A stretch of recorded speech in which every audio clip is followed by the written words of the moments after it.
Hi friends, welcome to Sharath CTET YouTube channel. ముందుగా మన video చూస్తున్న ప్రతి ఒక్కరు లైక్ చేయండి, షేర్ చేయండి, అదేవిధంగా వీడియోని సబ్స్క్రైబ్ చేయండి. ఈరోజు మనం తెలుగులో అత్యంత ముఖ్యమైన టాపిక్ అనమాట వర్ణమాల. వర్ణమాలలో మన తెలుగు వర్ణమాలలో ఎన్ని అక్షరాలు ఉంటాయి, అదేవిధంగా వర్ణమాలలో ఒక్కొక్క అక్షరాన్ని ఏవని పిలుస్తారు అని చెప్పి కొన్ని పేర్లు ఉన్నాయి అన్నమాట. ఈరోజు అవన్నీ తెలుసుకుందాం. మామూలుగా మనకు వర్ణమాలలో ఆ నుంచి అవ్వు వరకు అచ్చులని తెలుసు. ఆ నుంచి అవ్వు వరకు అచ్చులు అనమాట. అయితే ఇక్కడ మనం చూడండి అ, ఆ, ఇ, ఈ, ఉ, రు, రు, ఏ, ఏ, ఐ, ఓ, ఓ, ఔ, అమ్మహ. మనం ఈ విధంగా చదువుతాం అనమాట. కానీ మనకు తెలుగులో పూర్వం ఈ అక్షరాలు కూడా ఉండేవి అనమాట. ఈ రెండు అక్షరాలు కూడా ఉండేవి. ఈ రెండు అక్షరాలని అని అని ఈ విధంగా చదివేవాళ్ళు అనమాట. దీన్ని క్లుప్తము, ఇంతకుముందు క్లుప్తము రాసినప్పుడు ఈ విధంగా రాసేవాళ్ళు అనమాట. క్లుప్తము అని ఈ విధంగా రాసేవాడు. దీన్ని లో అని, దీన్ని లో అని ఈ విధంగా పలికేవాళ్ళు అనమాట. ఈ రెండు అక్షరాలతో కూడా కలుపుకొని మనకు తెలుగులో 16 అచ్చులు అనేవి ఉండటం జరిగిందనమాట. మరలా ఈ అచ్చుల్లో మనకి హ్రస్వాచ్చులు ఉంటాయి, దీర్ఘాచ్చులు ఉంటాయి. ఇది చూడండి, ఆ అనేది హ్రస్వము, ఈ అనేది హ్రస్వము, ఊ, అదేవిధంగా రు, లు, తర్వాత ఏ, ఆ తర్వాత ఓ, ఇవన్నీ హ్రస్వాచ్చులు అనమాట. తర్వాత చూడండి దీర్ఘాలు. దీర్ఘాలు అంటే మనకు తెలుసు 2 సెకండ్ల కాలంలో లేదా దీర్ఘం తీసి పలికే వాటిని దీర్ఘాలు అంటారు. చూడండి మనకి ఆ, ఈ, ఊ, రు, అదేవిధంగా లు, ఏ, ఐ, ఓ, ఔ అనమాట. ఇక్కడ ఐ అందరూ హ్రస్వం అనుకుంటారు, కానీ కాదమ్మా. ఐ అనేది మనం పలికేటప్పుడు ఐ ఈ విధంగా పలుకుతాం. అది 2 సెకండ్ల కాలం అనమాట. కాబట్టి ఇది దీర్ఘం అవుతుంది. ఓకేనా. నెక్స్ట్ అచ్చుల్లో చూడండి, నెక్స్ట్ మనకి వక్రములు అని ఉంది. వక్రములు అంటే వంకరగా ఉండేటటువంటి అక్షరాలు. ఎక్కువ వంకర అనమాట. ఉన్నాటిల్లో వంకరగా ఉండేటటువంటి అక్షరాలు ఏ, ఏ, ఓ, ఓ అనమాట. తర్వాత వక్రతమములు. వక్రతమములు అంటే ఎక్కువ వంకర అనమాట. ఎక్కువ వంకర ఉండేటటువంటి అక్షరాలని వక్రతమములు అంటారు. వక్రతమములు అంటే చూడండి మనకి అయ్యి, అదేవిధంగా అవ్వు అనమాట. ఇక్కడ ఓగా, ఇక్కడ అవ్వు అనమాట. అయ్యి, అవ్వు ఈ రెండింటిని వక్రతమములు అంటారు. ఓకేనా. ఇక్కడ వరకు మనకి అల్లులు అనేది క్లారిటీ అనమాట. మనకి మొత్తం అచ్చులు అనేవి 16 అచ్చులు అనమాట. ఈ 16 అచ్చుల్లో మనకి లు అనేది కూడా కలుపుకున్నాం. తర్వాత ఈ అచ్చుల్లో దీర్ఘాలు ఉన్నాయి, అదేవిధంగా హ్రస్వాలు ఉన్నాయి. హ్రస్వాలు మనకి ఆ, ఈ, ఊ, అదేవిధంగా రు, లు, ఏ, ఓ, ఇవి హ్రస్వాలు. దీర్ఘాలు మనకి ఆ, ఈ, ఊ, రు, లు, ఏ, ఐ, ఓ, ఔ, ఇవి మనకి దీర్ఘాలు అనమాట, దీర్ఘాచులు. నెక్స్ట్ మనం హల్లులు చూద్దాం. హల్లుల్లోకి రండి. హల్లులు మనకి 37 హల్లులు అనమాట. ఈ హల్లుల్ని మనం వ్యంజనములు, ప్రాణులు అని కూడా పిలుచుకుంటాం. అయితే ఇక్కడ మనం చాలా జాగ్రత్తగా గమనించండి. కవర్గం, చవర్గం, టవర్గం, తవర్గం, పవర్గం.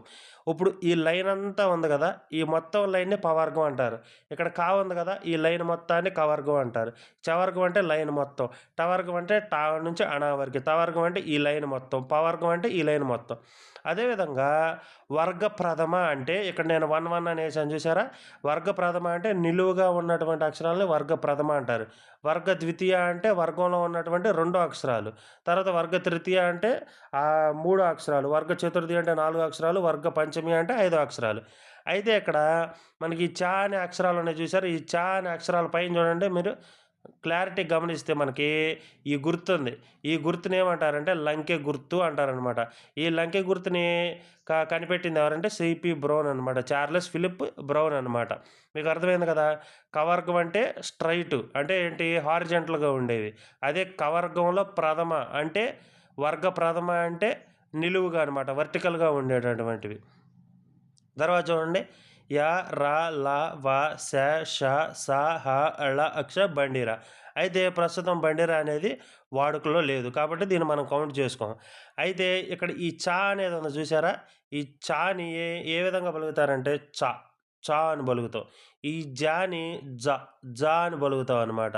అయితే ప్రస్తుతం ఈ రెండు కూడా వాడుకలో లేవు. కానీ మనం వర్ణమాలలో మనకి తెలుగు వర్ణమాలకి 56 అక్షరాలు రావాలంటే ఈ రెండింటిని కూడా మనం కౌంట్ చేసుకుంటాం అనమాట. అందుకని ఇక్కడ చూడండి, దీంట్లో 5, దీంట్లో 7, దీంట్లో 5, దీంట్లో 5, దీంట్లో 5 అంటే కవర్గంలో 5, చవర్గంలో 7, టవర్గంలో 5, తవర్గంలో 5, పవర్గంలో 5 అనమాట. ఈ విధంగా మొత్తం కలుపుకొని ఎన్ని అక్షరాలు వచ్చినాయి? 27 అక్షరాలు వచ్చినాయి మనకి. ఆల్రెడీ అచ్చులు ఎన్ని వచ్చినాయి? 16, ఇక్కడ 27. తర్వాత ఇక్కడ చూడండి యా, రా, లా, వా, శ, ష, స, హ, అళ, అక్ష. ఇవన్నీ ఎన్ని వచ్చినాయి? 10 వచ్చినాయి. ఇప్పుడు మనం కౌంట్ చేద్దాం.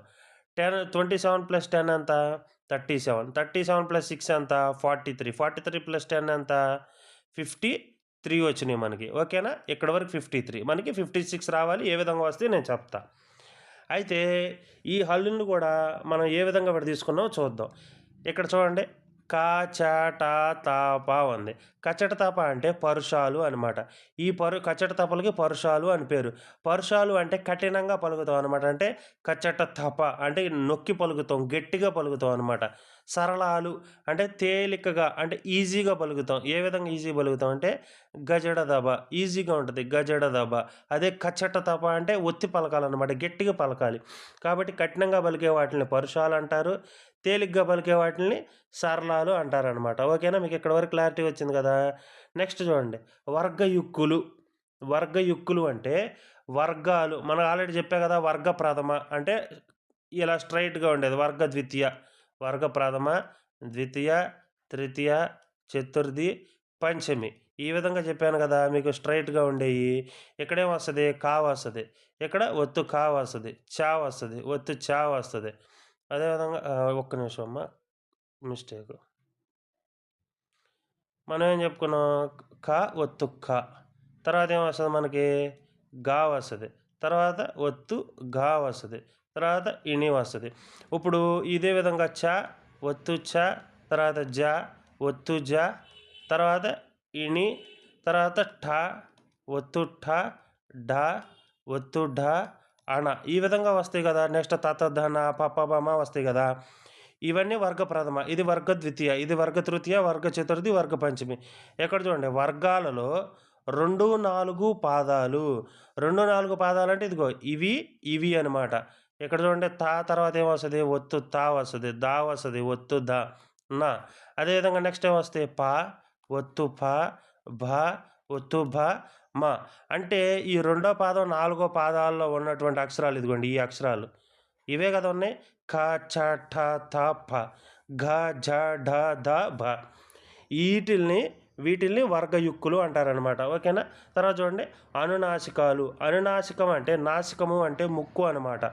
పలికేటప్పుడు ముక్కు సహాయంతో అంటే ఆ ప్రెషర్ అనేది ముక్కు మీద పడుతుంది అనమాట. ఇక్కడ చూడండి మీరు క్లారిటీగా గమనిస్తే జ్ఞ, ఇని, అణ, న, మ అని మీరు ఈ విధంగా పలికేటప్పుడు ముక్కులో నుంచి గాలి రావటము కొంచెం ఫాస్ట్గా, అదేవిధంగా ముక్కు అనేది కొంచెం వైబ్రేట్ అవ్వటం జరుగుతుందన్నమాట. ముక్కు యొక్క సహాయంతో పలుకుతాం కాబట్టి వీటిల్ని అనునాసికాలు అంటారు. ఇక్కడ అనునాసికాలే కాకుండా వర్గ పంచమాక్షరాలు అని కూడా అంటారు. ఎందుకంటే ఇక్కడ మనం చెప్పుకున్నాం కదా వర్గ పంచమాక్షరాలు. ఇవి చూడండి ఒకసారి, ఇక్కడ వర్గ పంచమాక్షరాలు ఇవే కదా అన్నీ, జ్ఞ, ఇని, అణ, నామ కదా. వీటిని వర్గ పంచమాక్షరాలు అని కూడా అంటారనమాట. తర్వాత చూడండి అంతస్తములు అని ఉంది. అంతస్తములు అంటే అంగిలి సాయంతో పలికేటటువంటి. అంగిలి అంటే ఏంటి? ఇప్పుడు నోట్లో మనకి లోపల ఉంటుంది కదా కొండ నాలుక ఉంటుంది కదా. కొండ నాలుక అంటే నాలుకలో దగ్గర ఒకటి వేలాడుతూ ఉంటుంది కదా, దాన్ని కొండ నాలుక అంటారనమాట. దానికి కొంచెం అవుట్ సైడ్కి ఉండేది అంటే బయటకు ఉండేదన్నమాట. అంగిలి అంటారు దాన్ని. అంగిలి అంటే మీరు యా అనే అక్షరం పలకంటే మీ నాలుక వెళ్ళి పైన టచ్ అయ్యిద్ది. లాస్ట్లో మీ నాలుక స్టార్టింగ్లో పైకి టచ్ అయ్యిద్ది. దాన్ని అంగిలి అంటారు. యా, రా, లా, వా ఇవన్నీ అంగిలి సహాయంతో పలుకుతాం కాబట్టి వీటిని అంతస్తములు అంటారు. నెక్స్ట్ చూడండి ఊష్మాలు అని ఉంది ఇక్కడ. ఊష్మాలు అంటే ఏంటి? ఊది పలకటం. ఊష్మాలు అంటే ఊది పలకటం అన్నమాట. ఊది పలకటం అంటే ఏంటి? గాలి బయటికి వదలటం. మనం స, ష, స, హ అంటాం కదా, అన్నప్పుడు ఏం జరుగుతుంది? గాలి అనేది బయటకు వదులుతాం కాబట్టి దాన్ని ఊష్మాలు అంటారు. ఊష్మాలు అంటే ఊది పలుకుతాం కాబట్టి. తర్వాత చూడండి ధృతము అని ఉంది. ధృతము అంటే ఏంటి? నకారము ధృతము లేదా పొల్లు హలుతో కూడుకున్నది కూడా ధృతం అన్నమాట. ధృత ప్రకృతికము అంటే ఏదైనా ఒక పదము నకారంతో కనుక అంతమైతే, ఇక్కడ చూడండి నాతో అంతమైంది కాబట్టి ఇది ధృత ప్రకృతికం పదం అనమాట. నిన్ను ఉంది, ఇది కూడా ఇన్నుతో అంతమైంది కాబట్టి ఇది ధృత ప్రకృతికం. అదేవిధంగా ఇక్కడ చూడండి రాముడున్ ఉంది కదా. రాముడున్ అంటే ఇక్కడ కూడా నాతో అంతమైంది కాబట్టి ఇది ధృత ప్రకృతికం. అయితే ఇక్కడ ధృత ప్రకృతికంలో మనం ఇంకో పాయింట్ గుర్తుపెట్టుకోవాల్సింది ఏందంటే, ధృతము లోపించిన, ధృతము లోపించిన పదానికి అర్థం అనేది ఉండాలనమాట. ఏ విధంగా చూడండి ఇక్కడ. అనేది పోయిందనుకుందాం. నన్ను, నన్ను అనే పదానికి అర్థం ఉంది కదా! ఇక్కడ చూడండి నిన్ను, ను పోయిందనుకోండి. నిన్ను అనే పదానికి అర్థం ఉంది కదా! అదేవిధంగా ఇక్కడ పోయింది. రాముడు, రాముడు అనే పదానికి అర్థం ఉంది కదా! ఈ విధంగా ధృతం అనేది, ధృతం అంటే కరిగిపోవునది లేదా లోపించున్నది. అంటే ధృతము పోయినా సరే పదానికి అర్థం అనేది ఉంటుంది. అర్థం అనేది పోదనమాట. దాన్ని ధృత ప్రకృతికము అంటారు. అయితే మనకు ఆల్రెడీ అక్కడ పైన 53 లెటర్స్ వచ్చినాయి. ఇంకా మనకేం రావాలి? ఇంకా 3 లెటర్స్ వస్తే మనకు 56 అవుతాయి. ఇక్కడ చూడండి ఉభయక్షరాలు. ఉభయక్షరాలు అంటే 2 అక్షరాలు అనమాట. 0, అదేవిధంగా అరసున్నా, విసర్గ. ఈ సున్నాని పూర్ణ బిందువు అంటారు, బిందువు అంటారు, పూర్ణానుస్వారం కూడా అంటారు. ఇది ఇక్కడ ఉంది చూడండి. పూర్ణానుస్వారం, పూర్ణ బిందువు, బిందువు. అదేవిధంగా అరసున్నాను చూడండి. అర్ధ బిందువు, అర్ధానుస్వారము, ఖండ బిందువు అంటారు. అదేవిధంగా ఈ విధంగా 2 చుక్కలు ఉన్నాయనుకోండి, దాన్ని విసర్గ అంటారు. ఉభయాక్షరాలు అంటే ఏంటంటే ఈ సున్నా, అరసున్నా, విసర్గ అనేవి అచ్చులతోనూ హల్లులతోనూ రెండిట్లతోనూ వాడతాం అన్నమాట. కాబట్టి వీటిని ఉభయాక్షరాలు అంటారు. అందము ఉంది, అచ్చులతో వాడాం. అదేవిధంగా చందమామ ఉంది, ఈ విధంగా అనమాట. దుఃఖము ఉంది, దుఃఖము ఉంది, విసర్గ. హల్లులతో వాడాం. అదేవిధంగా అచ్చులతో కూడా వాడతామన్నమాట. ఈ విధంగా 0, అరసున్నా, విసర్గ ఈ 3 అక్షరాలు అచ్చులతోనూ హల్లులతోనూ రెండిటితో వాడతాం కాబట్టి వీటిల్ని ఉభయాక్షరాలు అంటామన్నమాట. ఒకసారి ఫస్ట్ దగ్గర నుంచి కొంచెం ఫాస్ట్గా చెప్తాను చూడండి ఒకసారి. మనకు అచ్చులెన్ని? 16. అచ్చులు 16. ఆ 16లో మనకి ఏమేమి ఉంటాయి? లు అనేది, లు అనేది ఉంటాయి అన్నమాట. ఈ 2 ఉంటాయి అన్నమాట, స్పెషల్ లెటర్స్. ప్రస్తుతం వాడుకలో లేనటువంటివి. తర్వాత అచ్చుల్ని స్వరాలు అంటారు. స్వరాలు అని ఎందుకంటారంటే అచ్చులు హల్లుల సహాయం లేకుండా స్వతంత్రంగా ఉపయోగపడతాయి. అర్థమవుతుంది. అదేవిధంగా ప్రాణములు అని కూడా అంటారు. అచ్చులని మనకి 16. అచ్చుల్లో మనకి హ్రస్వాలు ఉంటాయి, దీర్ఘాలు ఉంటాయి. హ్రస్వం అంటే 1 సెకండ్ కాలంలో పలికే వాటిని హ్రస్వాలని, లేదా ఒక చిటిక కాలంలో పలికేటటువంటి వాటిని హ్రస్వాలని, అదేవిధంగా ఒక కనురెప్ప పాటు కాలంలో పలికే వాటిని హ్రస్వాలు అని అంటారనమాట. దీర్ఘాలు అంటే ద్విమాత్రా కాలం, అంటే 2 సెకండ్ల కాలంలో అదే పలికే వాటిని దీర్ఘాలు అంటారు. అయితే ఇక్కడ చూడండి ఇంకోటి, వక్రములు అంటే వంకరగా ఉండేటటువంటివి. వక్రతమములు అంటే ఎక్కువ వంకర ఉండేవన్నమాట. ఏంటంటే ఎక్కువ వంకర, అయ్యి అవ్వు అనేవి ఎక్కువ వంకర ఉంటాయి అన్నమాట. నెక్స్ట్ చూడండి హల్లులు ఉంది. ఇప్పుడు ఈ హల్లులు రాసేటప్పుడు హల్లులు లేదా అచ్చులు అనమాట. అచ్చులు ఆల్రెడీ అయిపోయినాయి, మనకు హల్లులు. ఇప్పుడు ఈ హల్లులని ప్రాణులు, అదేవిధంగా హిందీలో వ్యంజన అంటారు కదా, అదేవిధంగా తెలుగులో వ్యంజనములు అంటారు. ఇప్పుడు ఫర్ సపోజ్ ఈ వ్యంజనలు అనేవి, అంటే ఈ హల్లులు అనేవి తెలుగులో అచ్చుల సహాయంతో ఏర్పడినటువంటి అక్షరాలు. ఇప్పుడు కా అనే అక్షరం ఉంది. ఇది ఏర్పడాలంటే మనకి ఇక్కు ప్లస్ ఆ ఈక్వల్ టు క. అదేవిధంగా కీ ఉంది. ఇక్కు ప్లస్ ఈ ఏమవుతుంది? కీ అవుతుంది. ఇది హల్లు, ఇది అచ్చు. ఈ హల్లులు అనేవి అచ్చుల సహాయంతో పలికేటటువంటి అక్షరాలు. మనకి వీటిని ఏమంటారు? హారిజంటల్గా ఉంటే కవర్గం అంటారు, వెర్టికల్గా ఉంటే వర్గ ప్రథమ, వర్గ ద్వితీయ, వర్గ తృతీయ, వర్గ చతుర్థి, వర్గ పంచమి అంటాం అన్నమాట. ఆల్రెడీ ఇక్కడ చవర్గంలో ఈ చ, జ అనేవి ఇప్పుడు వాడుకలో లేవు. వీటిపైన ఉన్నటువంటి గుర్తునేమంటారు? లంకె గుర్తు అంటారు. దీన్ని కనిపెట్టింది ఎవరు? సిపి బ్రౌన్ అనమాట. తర్వాత ఈ హల్లులు మొత్తం ఎన్ని మనకి 37 ఉంటాయి. బండిరా అనేది ప్రస్తుతం వాడుకలో లేదు. తర్వాత పరుషాలు అంటే ఏంటివి? కచట తప అనే వాటిని పరుషాలు అంటారు. సరళాలు అంటే గజడ దబ, అంటే పరుషాలు అంటే కఠినంగా పలికేవి, సరళాలు అంటే తేలిగ్గా పలికే. వర్గయుక్కులు అంటే ఏంటి? వర్గాక్షరాల్లో మధ్యలో ఉండేటటువంటి అక్షరాలు. ఇక్కడ మధ్యలో ఏమున్నాయి? 1కి 3కి మధ్యలో 2 ఉంది, అదేవిధంగా 3కి 5కి మధ్యలో 4 ఉంది. కాబట్టి 2వ పాదం లేదా 4వ పాదం, లేదా 2వ వర్గం అనొచ్చు, 4వ వర్గం అని కూడా అనొచ్చు అనమాట. ఓకేనా? నెక్స్ట్ చూడండి అనునాసికాలు ఉంది. అనునాసికాలు అంటే ఏం చెప్పాను మీకు ఆల్రెడీ? ముక్కు సహాయంతో పలికేటటువంటి వాటిని అనునాసికాలు అంటారు. ఈ అనునాసికాలు వర్గ పంచమాక్షరాల స్థానంలో ఉంటాయి. అంతస్తాలు అంటే ఏం చెప్పాను? అంగిలి సహాయం, గొంతు లోపల ఉన్నటువంటి భాగంతో పలికేటటువంటి అక్షరాలు అంతస్తాలు.